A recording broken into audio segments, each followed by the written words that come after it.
And can you confirm that you can hear me and see my screen? Yes, on both counts. Okay, great. So happy to be here. Worked with the Forest Stewards Guild in several different positions, especially in my position in New Mexico, and had some great interaction with Forest Stewards Guild, and really happy to be tapping into their network to be sharing some information about the NRCS Technical Service Provider Program. Gonna try not to get into too many acronyms, but I'll try and fill you in on the acronyms when I use them, but I'm going to use the acronym TSP a lot because that's what we're talking about with technical service providers. So I'll jump into it. Here is my mission for this webinar, my purpose. We're just going to give you an overview of the NRCS, Natural Resources Technical Service Provider Program, and talk a little bit about assistance programs, conservation practices, TSP products or deliverables, the application process, the requirements for qualifications, and hopefully give you some helpful resources and start you on your way. First off, here's a map of our coverage area. I cover the states in pink, the northeastern states. Miguel Olivares, who is also on this meeting, I believe, it covers the central region. And then Stacy Bradshaw covers the southeast and the western states in yellow. And their contact information is here. I'll also throw this up on the last slide just so you have our contact information in case you need to reach out to us. So just backing up a little bit, and giving you an overview on NRCS. So our mission is to deliver conservation solutions so that agricultural producers, which also includes forest landowners, can protect natural resources and feed a growing world. And our vision is a world of clean and abundant water, healthy soils, resilient landscapes, and thriving agricultural communities through voluntary conservation measures. And so the idea here is that conservation work on private lands will ultimately help and sustain a thriving economy and will benefit taxpayers overall in general. So what is a certified technical service provider? Well, that is an individual. It can be an entity, which is a business or a nonprofit or a similar organization. A TSP can also be an Indian tribe or a public agency who is certified by NRCS and on the approved list to provide technical services to eligible participants. Eligible participants are landowners who have a contract with NRCS for a particular program. So NRCS TSPs, certified TSPs, can provide technical services through conservation planning, through education and outreach, and also through assistance with design and implementation of conservation practices. And so NRCS works through financial and technical assistance programs to address specific resource concerns. These are voluntary conservation programs, and the idea is to address natural resource concerns and deliver environmental benefits. Those resource concerns fall into kind of broad categories of soil, water, air, plant, animal, energy, and human-based resource concerns. And NRCS manages conservation programs in order to help folks address resource concerns, just like soil erosion or water quality issues or wildlife habitat issues, amongst other things. We work one-on-one with landowners or producers to develop conservation plans that outline conservation practices and activities to help solve these on-farm or on-forest resource issues.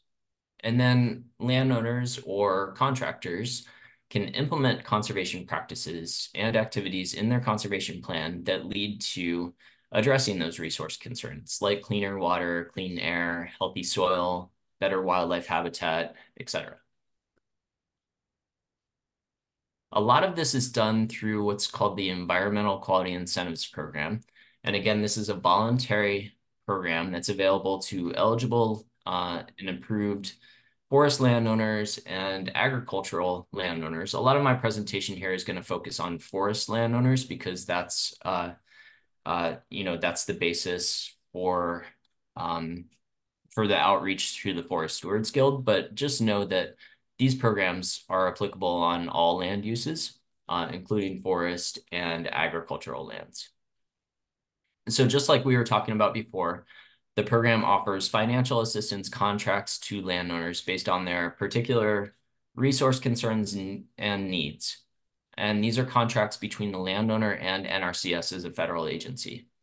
There can be targeted equipped financial assistance available through different conservation initiatives. These are usually up to 10-year contracts, or they can be up to 10-year contracts. They're usually 3 to 5 year contracts or so. And narrowing in on forest land in general. So NRCS utilizes a definition of non-industrial private forest land that comes through the Code of Federal Regulations, which is cited here, which means rural land as determined by the Secretary of Agriculture that has existing tree cover and is suitable for growing trees and is owned by any non-industrial private individual, group, association, corporation, Indian tribe, or other private legal entity that has definitive decision-making authority over the land. So NRCS does not work on public lands unless those public lands are leased to private individuals. All right, so how does NRCS support forest management planning? Well, all this falls into a lot of coordination between landowners, the eligible participant, between NRCS field staff, and also coordination with the TSP, the technical service provider. And through this process, we work on determining the landowner's objectives, evaluating the existing conditions, evaluating resource concerns, and developing a plan, developing an idea of what practices need to be implemented to address those resource concerns, developing contracts and implementing practices, and then finally evaluating and certifying and paying the financial assistance to help with implementation of the conservation practices. The TSP involvement, at least on forest management, starts with forest management plan. And this is a tool that you guys are probably all very familiar with. This is a tool for a landowner, and it documents the current conditions. It documents the objectives. It puts together a plan of action, looks at the existing conditions, looks at the objectives, and comes up with a plan of action to guide management activities. And that forest management plan needs to be tied back in with forest-related resource concerns. And these are the typical forest-related resource concerns on forest land. But it's not uncommon for there to be other resource concerns like wildlife habitat, soil erosion, or water quality issues. But the ultimate goal here is to deliver conservation solutions that address these resource concerns.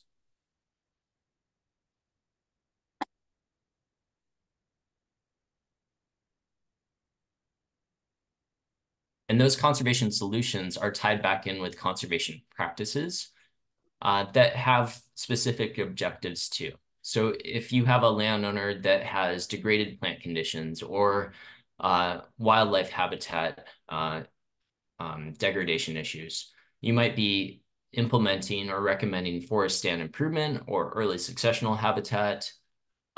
If you have a lack of native plant diversity, the conservation practice that's addressing that is tree and shrub establishment or wildlife habitat planting.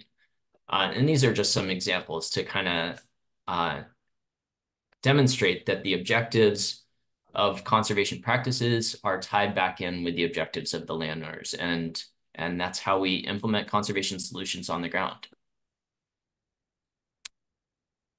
There are state payment schedules that are developed for each state that include conservation practices and conservation activities. Huh? Yeah, a little bit. I gotta we're do my getting meeting. Some feedback. Great, thank you. So these state payment schedules, they can vary by state. Not every conservation practice is offered in every state, but every conservation activity that we're going to talk about, like forest management plan, is offered in every state. So TSPs relate back into this because they can develop conservation planning activities. They can develop design and implementation activities, and they can assist with implementing conservation practices through creating designs, implementation, and checkout of conservation practices. Those are called 900 codes, and those are not available in every state. But the CPAs, the conservation planning activities, and the DIAs, design and implementation activities, are available in every state and are found on the state payment schedules. And so what I've thrown down here is just a graphic of how NRCS conservation planning works. It's a 9-step process. The CPA, the conservation planning activity, covers the first 7 steps. The DIA covers step 8, which is essentially the prescription that can guide the landowner or a contractor that they hire to implement the plan. And then the CEMA, which is something that we're going to touch on briefly. CEMA stands for Conservation Evaluation and Monitoring Activity. That covers step 9 typically. I'm going to touch on that a little bit more later. So like I said, the CPA, the conservation planning activity, that's steps 1 through 7 of the conservation planning process, which is identifying the problems and the opportunities, determining the landowner's objectives. This is the time period in which an inventory and analysis is completed, the evaluation and alternative systems are considered, as well as documentation of the client's decisions. The results of the CPA, the conservation planning activity, would include the documentation of the client's decision in a conservation plan, like a forest management plan, which identifies the primary practices that are needed to treat the identified resource concerns on the land. So NRCS has currently 6 CPAs. The one that we're going to highlight most in this presentation here is the CPA 106, the Forest Management Plan.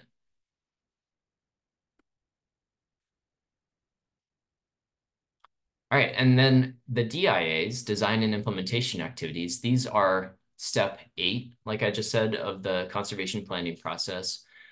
This is usually developing prescriptions or implementation requirements needed to facilitate the implementation of a conservation practice. So these can go hand in hand with the conservation plan. And this is the list of design and implementation activities. What I'm going to highlight for this presentation is the DIA 165, the Forest Management Practice Design. All right, and lastly, I want to touch briefly on CEMAs. These are conservation evaluation and monitoring activities. These are typically assessment or monitoring or record keeping. These are typically performed in step 9, but they can be performed throughout the 9-step planning process. These activities are not specifically and solely done by TSPs, but they can be done by qualified individuals who may be TSPs. And that's a little confusing, but I'm going to touch on that just a little bit more here. Here is the list of CEMAs, Conservation Evaluation Monitoring Activities. The one that's most applicable to this crowd is the CEMA 223, the Forest Management Assessment. So like I said, CEMAs require qualified individuals. So that can be an individual, a private business, American Indian tribe, nonprofit organizations, public agencies, folks that meet the qualifications defined in the CEMA activity document. But there is currently no certification process to work as a qualified individual. So qualified individuals have to advertise their work outside of the NRCS registry. And the qualification criteria is defined within each of the CEMA documents. So here's a quick and dirty summary of the conservation activities that are offered. Again, the CPAs, steps 1 through 7 of the planning process, that's required to be completed by a technical service provider. The DIAs, design and implementation activities, cover step 8, essentially the prescription. And that requires also a technical service provider to complete those documents. The CEMAs, the conservation evaluation and monitoring activities, they can be done at any point. They are typically step 9. They do not require an individual to be a certified technical service provider, but it does require that the delivery is completed by a qualified individual. All right, and here's where all the conservation activity documents are located. The CPAs, DIAs, and CEMAs are national documents. They are linked from each state's field office technical guide. The field office technical guide is essentially a library that's maintained by every individual NRCS state office. I'm showing the example from Minnesota here, but there is a link within each state's field office technical guide under section 3 for the conservation activities. And that's the conservation activities are what we were talking about that include the conservation planning activity and design and implementation activities that are completed solely by TSPs. Here's an example of what the conservation planning activity document looks like for forest management plan. And so this is a multi-page document that goes into all the requirements and the deliverables of a forest management plan. And really, this is what TSPs are following to develop forest management plans and making sure that they meet all the deliverables of the forest management plan requirements. So again, a forest management plan is a site-specific plan that contains all the forestry-related treatment activities and addresses resource concerns. Another way of looking at it here with the different steps, but it includes the first 7 steps, broken into 2 categories, the collection and analysis phase and the decision to support phase, but doesn't include application and evaluation phase. And then the forest management practice design, the DIA 165, is the design of either one or multiple forest-related conservation practices that treat one or more resource concerns. And these are site-specific forestry practices or agroforestry practices or supporting practices prescribed in the forest management plan. And that is in the planning process phase 3, which includes the application and evaluation process. And then the SEMA 223, again, that's written by a qualified individual. That qualified individual has to be either a certified forester through SAF, an ACF certified consulting forester, or a state licensed forestry professional. They can also be a non-affiliated consultant with a bachelor's degree in forestry or natural resources, or an individual that just has a minimum of 2 years experience in doing forest inventory work.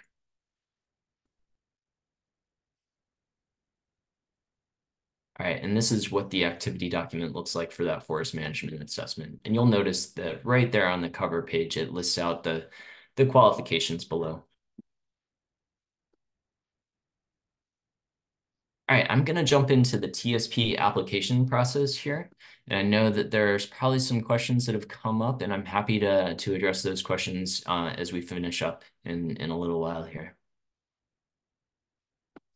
So this is just a quick and dirty summary of the application process. To become a certified technical service provider, you have to submit an application and complete that in a system called NRCS registry, where you're selecting your practices, selecting the locations where you want to be certified, entering in your qualifications, building your resume, and signing an agreement. Everything that supports the TSP program and has detailed instructions on the application process is on the NRCS TSP program website, which looks like this with the handshake here. This QR code will get you there too. Also, you can follow this link. Just want to make sure that everybody has access to that website because that's where all our information is. And that's really our one-stop shop for all things related to the TSP program for folks that are wanting to become a TSP or folks that are currently TSPs. There is a step-by-step process on how to become a TSP on our website. The link to that page is right here. It looks like this on our website. And essentially the first step is to make a plan, figure out what you want to do in becoming a TSP, determining the technical services that you want to offer to NRCS program participants, folks that have an equip contract, and identify if you have the skills, the abilities, the licenses, the certifications, or other qualifications needed to provide services, technical services, based on NRCS standards and specifications and the TSP criteria. There is a lengthy spreadsheet linked on this web page that shows all the criteria that we can help you navigate. Second and third steps are largely administrative, but creating a USDA verified login.gov account. This used to be called eAuth account or level 2 account, and then you have to verify your identity. That can be done online or it can be done in person. If you're able to do it online, that's pretty quick and easy. You can upload a picture of your state issued ID to the system. You take a photo of it and you just verify your information. There are alternative methods, like I mentioned, which includes going into a USDA office that has a local regulation authority in LRA, or it can also be done at a US post office. Then once you get the login.gov account set up, you can log into NRCS registry. This is what the link on our website looks like here. You just follow this link to log into NRCS registry. You'll be taken through the login.gov portal, and you'll be able to get into the registry system to build an application to manage your certification and to upload licenses, trainings, work experience, and all other items that are required for certification. There's also going to be training requirements. After you gain access to NRCS registry, within a few days, you'll have access to a system called AgLearn. Should be within 24 hours, but it could take a little bit longer. And so all new TSP applicants are required to take 2 courses. The TSP Orientation and Conservation Planning course, which is in that AgLearn system, and the Introduction to Field Office Technical Guide course, which is also in the AgLearn system.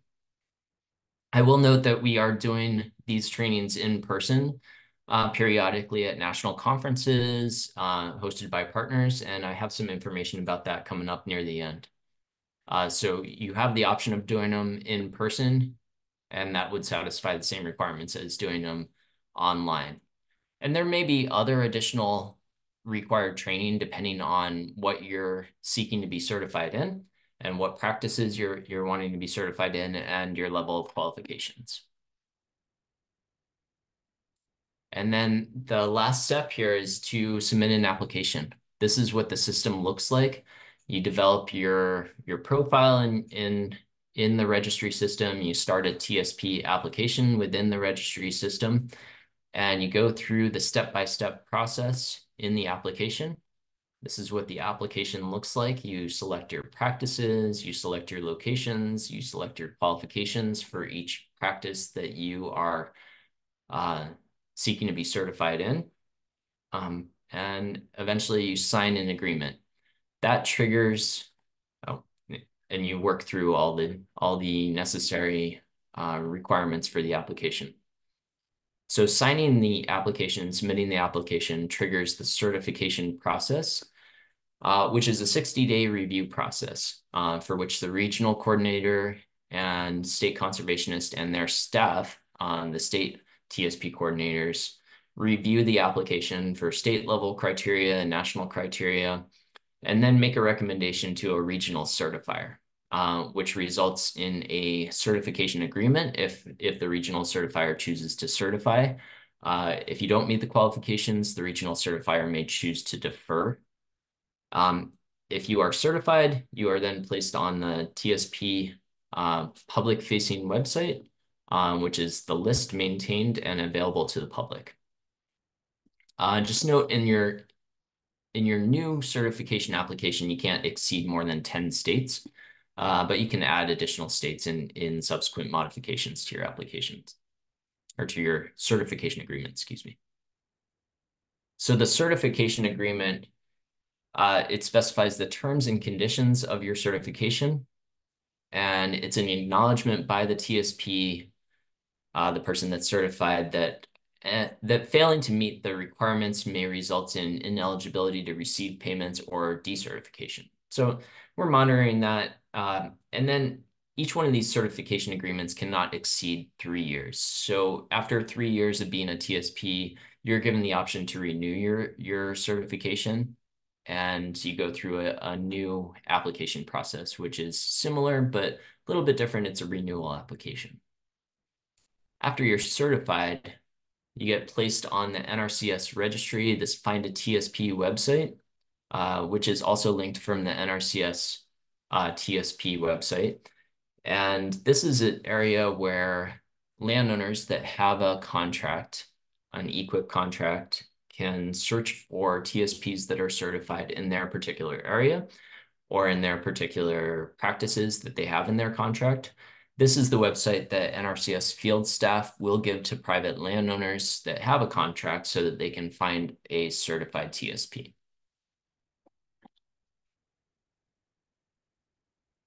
So I want to talk briefly about certification options. For each one of the conservation activities, the CPAs or the DIAs, and the conservation practices, there are multiple certification options, up to 3 certification options. It can either be professional certification through an organization like Society of American Foresters. It can be education and experience, or sometimes there's an experience alone option. And then there is also a statement of state law requirements on every single option that's selected. So just to highlight some of the certification options for forest management plan. So you can use a certification option, which is, speaking of professional certification, where you're certified in at least one of the following: the SAF certified forester, or you hold a full membership with ACF, Association of Consulting Foresters, or if you have a state board certification in the state where it's applicable. Not every state has a state board certification for forestry programs, like a registered professional forester. There are a few states where this is applicable. And again, the technical training that's required of each TSP, and then you submit a sample of work for review by the state discipline lead. In this case, it would be the state forester for NRCS in the state where you're applying. So that sample of work does not have to be for an actual client. It can be a hypothetical client, but that sample of work does need to reflect the actual criteria for the forest management plan that we were shown on the screen earlier for the CPA 106, as well as all the deliverables that are included in that. So alternatively, you have an option to be a forest management plan certified TSP if you meet the education and experience options. So there's a couple options underneath that: bachelor's or higher degree in forestry plus no experience, or a bachelor's or higher degree in natural resources or wildlife management that includes forestry coursework plus 2 years of work experience providing technical assistance. You also have the sample of work requirement, and then is technical training requirements. So the technical training requirements using the education and experience option are more robust than the sole 2 courses that are required under the professional certification option. And they are tied directly to level 1 conservation planner coursework that NRCS field staff would take. And these are the courses. All of these are available through AgLearn. And there are a couple OR statements in here. So if you look at number 11 right here, it is this first course or the second course. Number 12, using planning criteria and conservation planning or planning criteria training. So there's a couple options there, but these are all the courses that you would have to take for the CPA 106 if you are using the education and experience option. All right, and I also want to highlight another example. Herbaceous weed treatment is a conservation practice that occurs on forest lands a lot, and this is what the conservation practice standard looks like. So TSPs that are writing design and implementation activities that include this conservation practice, herbaceous weed treatment, would also have to be certified in this conservation practice in NRCS registry. So a couple options, there's a professional certification option here. And you'll notice that this looks a little bit different from the forestry-based options. And that's pretty much because this conservation practice falls under a grazing land discipline for NRCS. That's not to say that it can't be done on forest land, but it's tied back into to professional certification for grazing related or range related professional societies. So this list here might not be as applicable for foresters or folks that have a forestry degree. So you have the certification option here. And then you also have an education and experience option, which does include an associate's degree or higher in forestry, also agronomy, soils, animal plant science, natural resources, rangeland management. And then you have to list out your experience, at least 2 years of experience in planning, design, installation, layout of the conservation practice, as well as the 2 required technical training courses. And then there is an experience alone option that demonstrates where you would have to demonstrate at least 4 years of experience.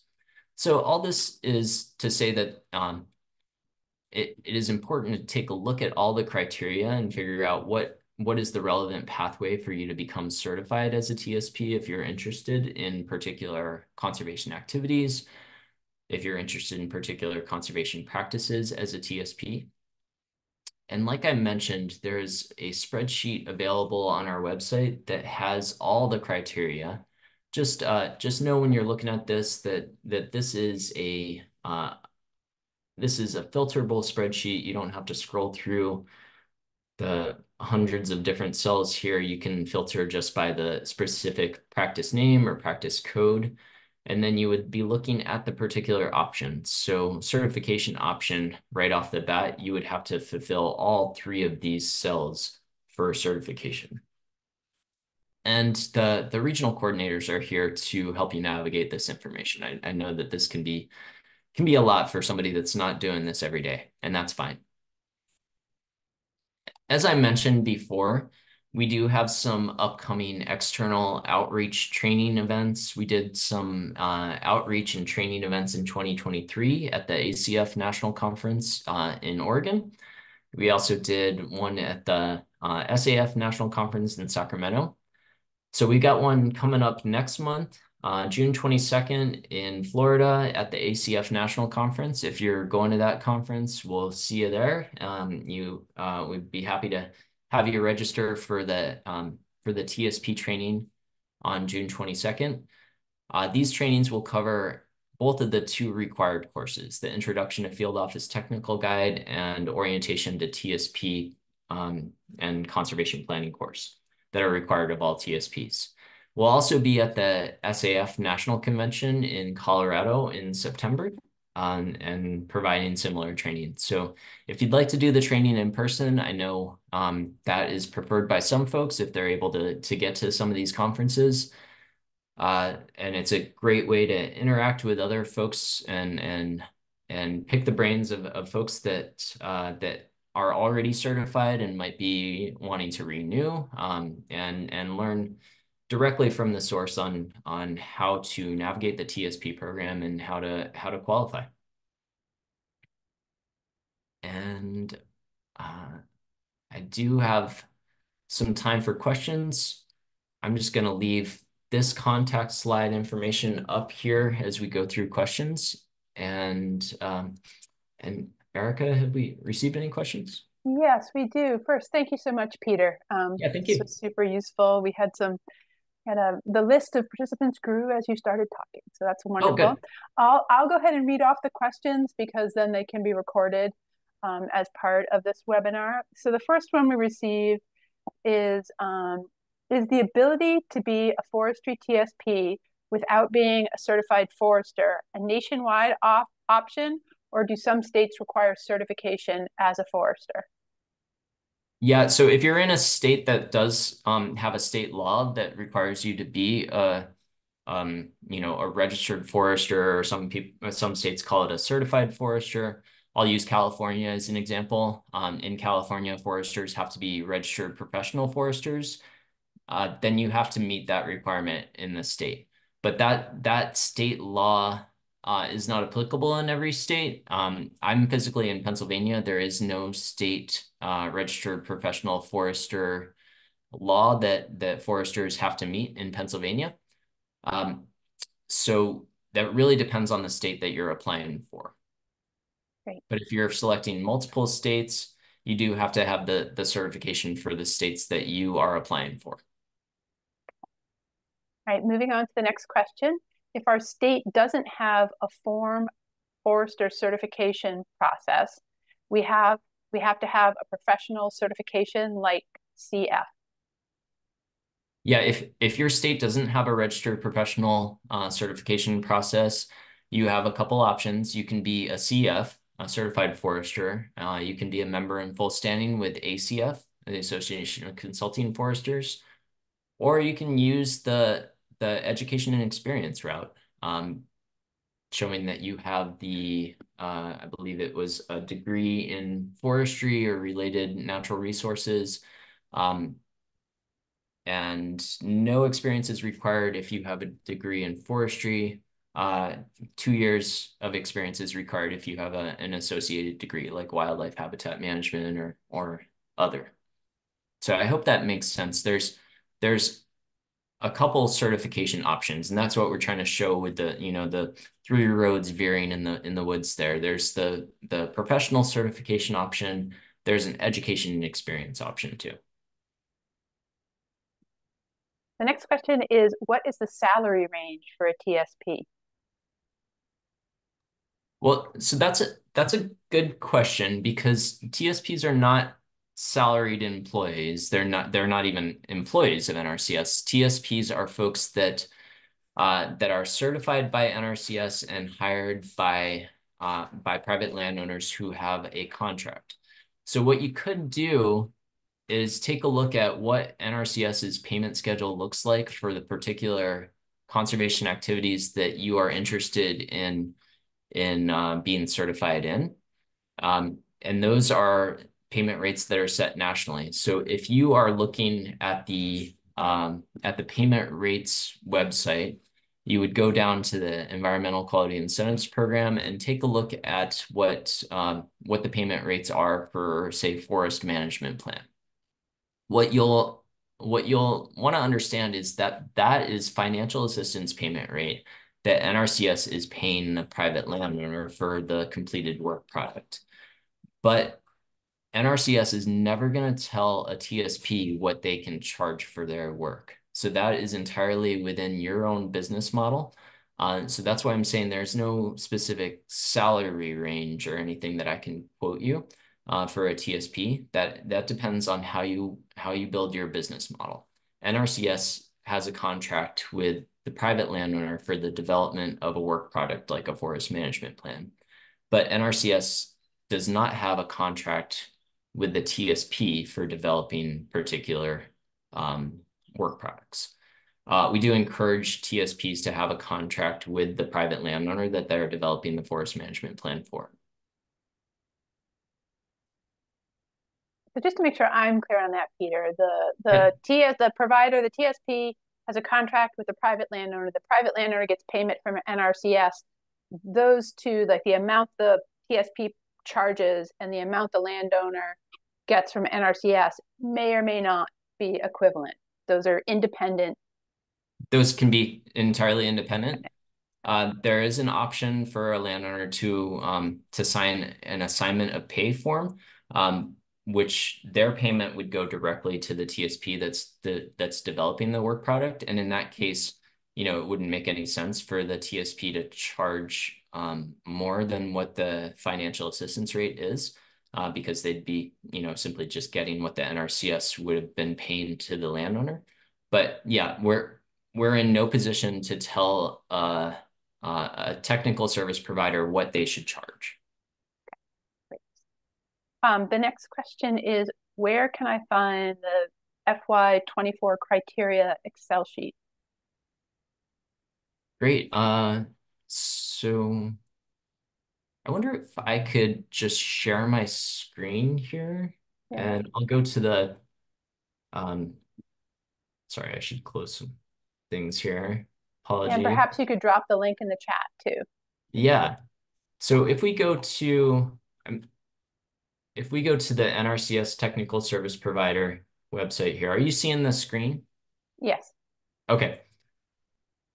So we can scroll down here to how to become a TSP. And click here. And the FY24 criteria Excel sheet is linked right here under how to become a TSP under step 1. And if we open this, it'll save it, but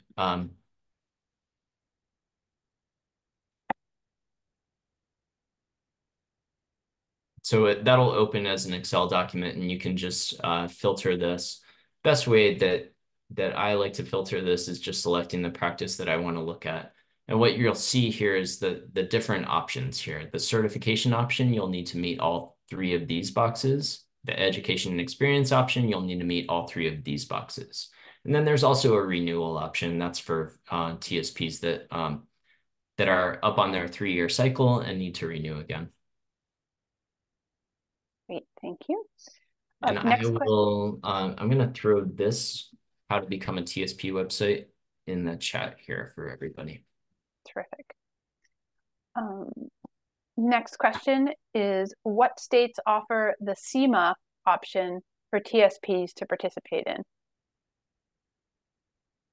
So SEMAs, just like the conservation activities, are available in all states. These are relatively new activities, and I would say not well understood by landowners, and NRCS staff are getting there. So they are offered in every state.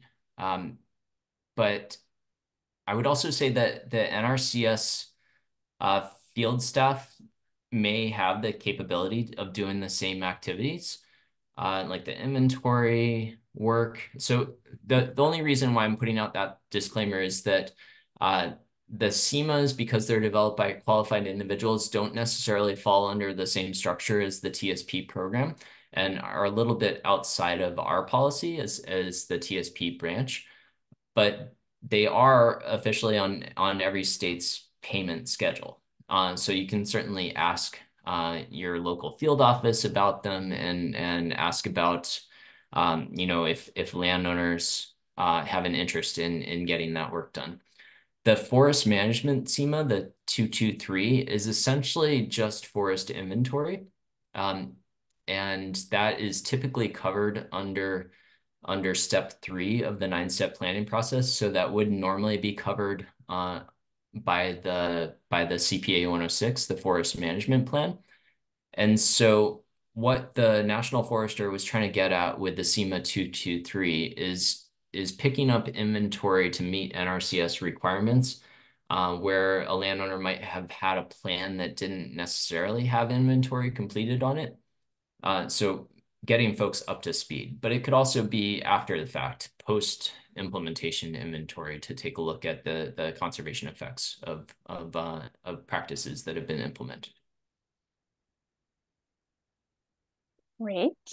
The final question that we have so far is, if the participants' objectives are habitat oriented, but their property is primarily forest, would the TSP need to be certified to write a wildlife conservation action plan, I think, a CAP, or a forestry CAP?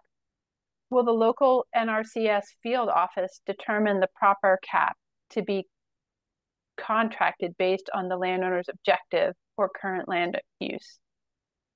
Sure. And so that question goes back to NRCS policy a bit. I do want to point out in the question, you're using an outdated acronym that the CAP is no longer a thing. It's the CPA, not to harp on the acronyms, but the conservation activity plans that used to be are no longer. They're now the CPA, the conservation planning activity. And one of the other reasons why I hate acronyms, but the policy for NRCS says that if it's done on forest land, then they're required to have a forest management plan. So they would be doing a CPA 106, a forest management plan that includes wildlife objectives. The TSP writing that forest management plan would have to be certified. Well, sorry, if they're developing prescriptions, they would have to be certified in the DIA 165 and the conservation practices that they're including in that DIA 165, the design and implementation activity. So if they're including wildlife practices like wildlife habitat planting, then the TSP would have to be certified in wildlife habitat planting, as well as the DIA 165 and the CPA 106. Okay. We have a few more questions. Is there a woody plant or invasive weed control practice? And if so, what is it called? So, yeah, so a woody, excuse me, woody plant or invasive weed control practice is that conservation practice that I just highlighted, the brush management. That is usually getting at woody invasives, undesirable species. You might also be looking at herbaceous weed treatment. And I can go back here a little bit. So yeah, herbaceous weed treatment is this conservation practice. So that's 315. The other one is brush management. Sorry, brush management is 314, and that covers woody invasives too. And then the final question for this round is, does NRCS keep track of how many of their equipped clients engage one or more TSPs? Meaning, if I'm certified and in the TSP registry, how likely is it that I will be engaged/hired? How does NRCS promote the use of TSPs with their clients? Well, it's a good question. You know, I don't think I don't have a great answer for this. We are not particularly tracking how many clients are contacting TSPs or hired. What we are tracking is work products developed. So, I mean, the tracking mechanism that we currently have is not necessarily tracking which TSPs are developing those work products. So NRCS does promote the use of TSPs with their clients, but TSPs are solely listed on that Find a TSP website. NRCS cannot promote a particular individual with their clients. Clients might have word of mouth though, and talk with other folks and talk with other landowners and have a recognition of who they've used or who their neighbors have used. But as to answer the question about how likely it will be that you will be engaged with a landowner or hired by a landowner, I cannot answer that question. That's solely dependent on, client preferences, the amount of contracts available. There's other variables out there, but if you become a certified TSP, there is no guarantee that you're going to get clients with a a NRCS forest management plan in their EQIP contract. You might have said this, Peter, but this brings a question to my mind. So does NRCS require you to work with a TSP if you are receiving a contract? Yes, for the CPAs and the DIAs. So NRCS does not do those in-house. If it's a contracted CPA, conservation planning activity, or a contracted DIA, design and implementation activity, those are required to be done by TSPs. Another late baking question. First, an apology for the incorrect acronym. Oh, no, sorry. CPA, CAP. So the state law requiring an RF certification to write a forest management plan could result in a forester writing a CPA where wildlife habitat enhancement is the landowner's primary objective, question mark. So even if the landowner's primary objective is wildlife, it still has to be written by a certified forester. Sounds like. Yeah, if it's on forest land and it's in a state that requires a registered forester to be certified to write a forest management plan, then yes. All right, well, that's the end of questions for now. We'll give a last call for questions. We'll leave it open for a minute. And while that happens, again, a huge thank you to Peter for the information that you shared with us today. Really appreciate that. Really appreciate you reaching out to the Guild to partner with us on this. Yeah, thank you so much. Well, I guess that's it for questions. So from the Guild's perspective, we'll be following up and sending out the recording of this presentation, some resources, some additional resources that Peter is providing, as well as a copy of the slides if you'd like to share these with any of your colleagues. And thank you all so much for taking the time to join us today as well. And with that, I guess we'll sign off. Great. Thank you so much, Erica. And to everybody, the contact information is up there for me and for the other regional coordinators. Please feel free to just reach out at any point, and we're here to help you. Great. Have a great afternoon, everyone. Thanks.